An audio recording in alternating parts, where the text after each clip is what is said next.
আসসালামু আলাইকুম ভিউয়ার, কেমন আছো? আশা করি তোমরা ভালো আছো। আজকে আমি মজার একটা বিষয় নিয়ে তোমাদের সাথে আলোচনা করব। সেই বিষয়টা হলো বিভাবের পরে কি কি ব্যবহার হয়, কোন কোন শব্দ ব্যবহার হয় এবং কোন কোন শব্দ থাকলে আমাদের সেটার পরিচয়গুলো কি কি এগুলো আমরা শিখব।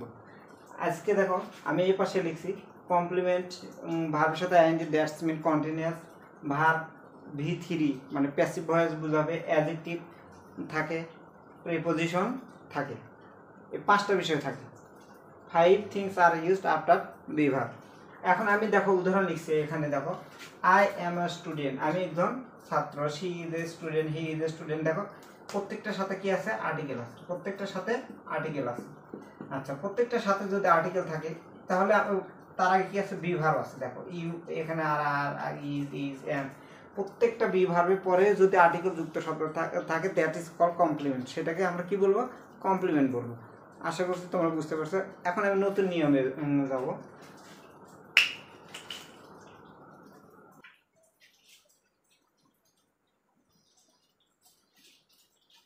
দেখো আমি আরো কয়েকটা উদাহরণ লিখছি। এবার আমি লিখছি হলো verb plus ING, that's call continuous. 2 number form, be ভার্বের পরে 2 নম্বর ফর্ম ব্যবহার হচ্ছে। সেটা হলো দেখো আই অ্যাম রিডিং, আমি পড়তেছি। শি ইজ রিডিং, সে পড়তেছে। হি ইজ রিডিং, সে পড়তেছে। রহিম ইজ রিডিং, রহিম পড়তেছে। দ্য গার্ল ইজ রিডিং, মেয়েটি পড়তেছে। দ্য গার্লস আর রিডিং, মেয়েগুলো পড়তেছে।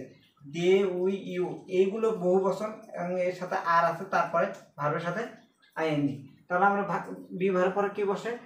কমপ্লিমেন্টও বসে, কন্টিনিউয়াস ফর্মও বসে। যদি ভার্ব বসে দুটো ফর্ম বসবে, একটা হলো কন্টিনিউয়াস আর একটা হলো পাস্ট পার্টিসিপল। মনে রাখবা, বি ভার্বের পরে যদি কোনো ভার্ব বসে তাহলে দুটো ফর্ম বসে, একটা হলো পাস্ট পার্টিসিপল আর একটা হলো কন্টিনিউয়াস। তাহলে আমরা কন্টিনিউয়াস শিখলাম, আইএনজি মানে কন্টিনিউয়াস। তাহলে এইখানে একটু দেখার বিষয় আছে। দেখো দা গার্ল এক বচন হওয়ার জন্য ইজ, কিন্তু ওই গার্লের সাথে যদি বহু এস থাকে তাহলে ওই গার্লটা হয়ে যাবে হলো বহু বচন। আর এগুলো বহু বচন প্রোনাউন। প্রোনাউনের বহু বচনের সাথে আর, দেখো এটা বহু বচন আর। নাউন বহু বচন হতে গেলে তার সাথে এই তিনটা থাকে, ইএস, এস, এই কয়েকটা এস, ইএস, আইএস থাকলে নাউনের সাথে যদি থাকে তাহলে সেটা বহু বচন হয়। আচ্ছা, এখন দেখো তারপরে এখানে দেখো রহিম প্রপার নাউন, প্রপার নাউনে কোনো দিন বহু বচন হয় না, কমন নাউনে বহু বচন হয়। দা গার্ল কমন নাউন, বোঝা যাচ্ছে না কোন মেয়ে, কিন্তু এই গার্লের সাথে এস থাকলে এটা হলো বহু বচন।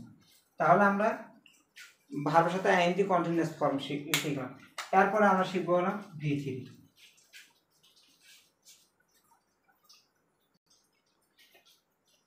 এখন দেখো আমি বি ভার্বের পরে ভার্বে V3 বসে, সেটা আমি শেখাবো। দেখো আই অ্যাম টট ইংলিশ, আমি আমাকে ইংরেজি শেখানো হয়। এটা passive voice, by the teacher. আমি এটুকুন লিখলাম না।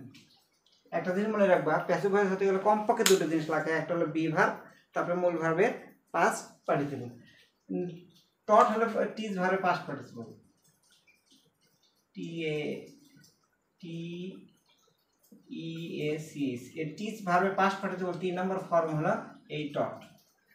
এখন দেখো আমি কি শিখেছি? ভি প্লাস V3 ভার্বের 3 নম্বর ফর্ম। এখন দেখো এটাও 3 নম্বর ফর্ম, এটাও 3 নম্বর, এটাও 3 নম্বর, এটাও 3 নম্বর, এটাও 3, এটাও 3। বি ভার্বের পরে মূল ভার্ব পাস্ট পার্টিসিপল বসে, দুটো ফর্ম বসে, এটা পাস্ট পার্টিসিপল আর এটা হলো আইএনজি। তাহলে আইএনজি আগে শিখছি, এখন শিখতেছি হলো 3 নম্বর ফর্ম, প্যাসিভ ভয়েসের বেলা ব্যবহার হয়। তাহলে আমরা কি শিখলাম? দেখো টিজ ভার্ব, এখানে যদি মনে করো যে অন্য ভার্ব থাকে, যেমন ধরো বিট থাকলো, বিট থেকে হয়ে যাবে না বিটে। যদি সি ভার্ব থাকে, seen verb, I am seen, আমাকে দেখা হলো।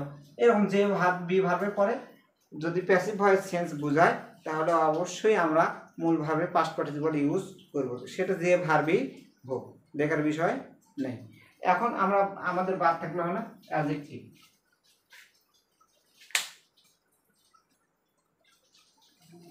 শিক্ষার্থীরা এইবার আমি তোমাদের শেখাবো হলো অ্যাডজেক্টিভ কেমনে চিনব, একটা বাক্যের মধ্যে থেকে অ্যাডজেক্টিভ কেমনে বের করবো।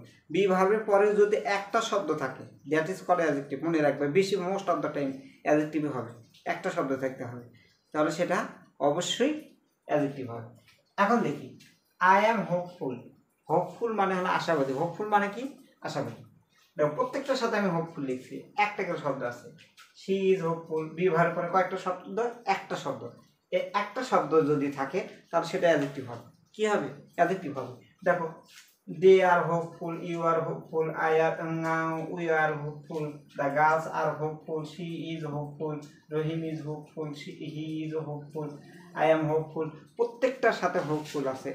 আমি হোপফুল দিয়ে বুঝালাম, অন্য একটা অ্যাডজেক্টিভ তুমি বোঝাতে পারবা, বসাতে পারবা। যদি একটা ব্যবহারের পরে একটা শব্দ থাকে সেটাকে আমরা নিশ্চিত আমরা কি বলবো? অ্যাডজেক্টিভ বলবো। মনে থাকবে?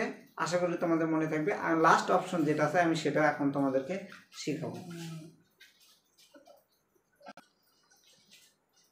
প্রিয় শিক্ষার্থীরা, আমি লাস্ট যে ফাইনালি যে শব্দটা লিখছি সেটা হলো আপ।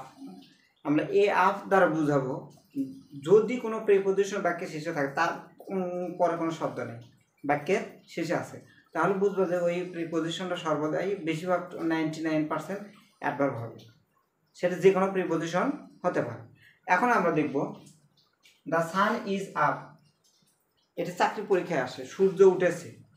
এর ইংরেজিটা হলো, আসলে প্রেজেন্ট পারফেক্ট টেন্স, কিন্তু আসলে ইংরেজিটা হবে হলো দ্য সান ইজ আপ। সূর্য ডুবেছে, the sun is set, down, এরকম হয়। আই অ্যাম আপ, এরকম বাক্য আমরা খুব কমই দেখেছি। এখন দেখো তাহলে এই বাক্যটার অর্থটা কি হতে পারে, এটা আমাদের জানার বিষয় আছে। এগুলো বিভিন্ন চাকরি এক্সাম পরীক্ষায় আসে, তারপরে তোমার ইউনিভার্সিটি এক্সামে আসে। এখন দেখো আই অ্যাম আপ মানে আমি উপরে আছি। আমি কোথায় আছি? আমি উপরে। শি ইজ আপ, সে উপরে। হি ইজ আপ, সে উপরে। রহিম ইজ আপ, রহিম উপরে। দ্য গার্ল ইজ আপ, মেয়েটি উপরে। দ্য গার্লস আর আপ, মেয়েরাও উপরে। We, they, we, you are up, তুমি বা সে, আমরা বা তারা উপরে। দেখো একটা সিঙ্গেল একটা প্রিপোজিশন আছে, এইরকম যদি থাকে তাহলে বুঝো যে ওটা অ্যাডভার্ব। ওটা কি? অ্যাডভার্ব। আশা করছি তোমরা বুঝতে পারছো। আমি তোমাদেরকে সুন্দর করে বুঝালাম যে বি ভার্বের পরে 5টা জিনিস ব্যবহার হয়। একটা হলো কমপ্লিমেন্ট আর্টিকেল থাকবে, তারপরে হলো কন্টিনিউয়াস ভার্বের সাথে আইএনজি থাকবে, তারপরে হলো V3 প্যাসিভ ভয়েস বুঝাবে, সেই বাক্যে অবশ্যই বাই ব্যবহার হবে। তারপরে সিঙ্গেল ওয়ার্ড যদি থাকে তাহলে সেটা হবে অ্যাডজেক্টিভ, এবং লাস্ট যদি কোনো প্রিপোজিশন যদি থাকে লাস্টে তাহলে সেটা হবে হলো অ্যাডভার্ব। আশা করছি তোমরা বুঝতে পারছো। পরের কোনো ক্লাসে পরের কোনো জটিল বিষয় নিয়ে ইজি ওয়েতে আমি তোমাদেরকে শেখাবো। সে পর্যন্ত সবাই ভালো থাকো। আল্লাহ হাফিজ।